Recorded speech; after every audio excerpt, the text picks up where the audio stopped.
તો ભાઈ સવારના ઉઠવામાં થઈ ગયો તો મોડો, એટલે પછી રેડી થઈને આપણે નીકળી ગયા હતા આપણી ગાડી ખાલી કરવા માટે. એટલે આવી ગયા હતા ભાઈ પંપ ઉપર, ત્યાં આપણી ગાડી પડી હતી ભરેલ ભાઈ. પાછી તો ગાડીનો સેલ બેલ મારી એરબેર કમ્પ્લીટ કરી અને ઘરે નાખી ગાડીને રોડ માથે રમતી ભાઈ. ભરેલ ગાડીમાં મોજ અલગ હોય. પછી નાની એવી ચાળા ચડાવી આસ્તે આસ્તે ગાડીનો મોસમ બનાવતા ભાઈ પહોંચ્યા હતા કંપની ઉપર.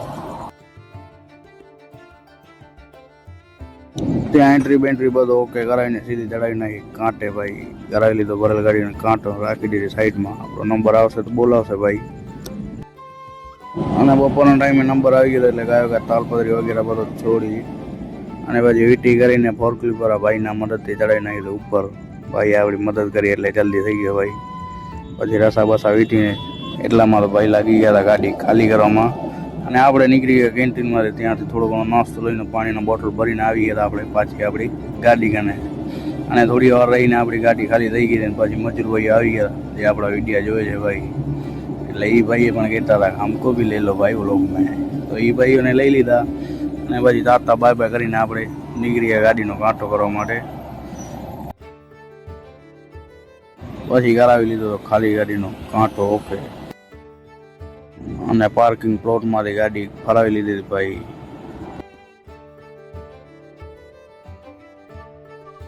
પછી સાઈડમાં રાખીને એકાદો બેલ્ટ નાખ્યો અને પાછળ જારી બંધ નાખી.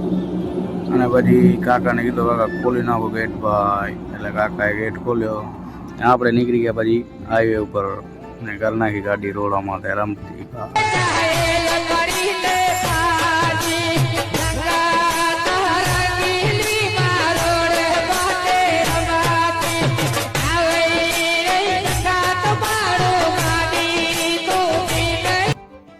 ગાડી રાખી ભાઈ પંપ ઉપર અને પછી આપણે બાઇક લઈને નીકળી ગયા સીધા મિર્જા પર. આવી ગયા દેવભાઈ અને દેવભાઈ લાગ્યા હતા ફોન જોવામાં ભાઈ. એટલે આપણે બેસી ગયા પછી અને ભાઈ કરવા માંડી ગયા લેસન. પછી બધું કામ કરીને ભાઈ આપણા બાલ કાપી નાખ્યા. જોરદાર એવો બાલ કાપી નાખ્યા ભાઈ. હીરો જેવો લાગે ભાઈ. અને પછી સાંજના ટાઈમે આપણે નીકળી ગયા ભાઈઓ ઘરે. તો ફોલો કરતા જો મળશું આવા જ વ્લોગમાં.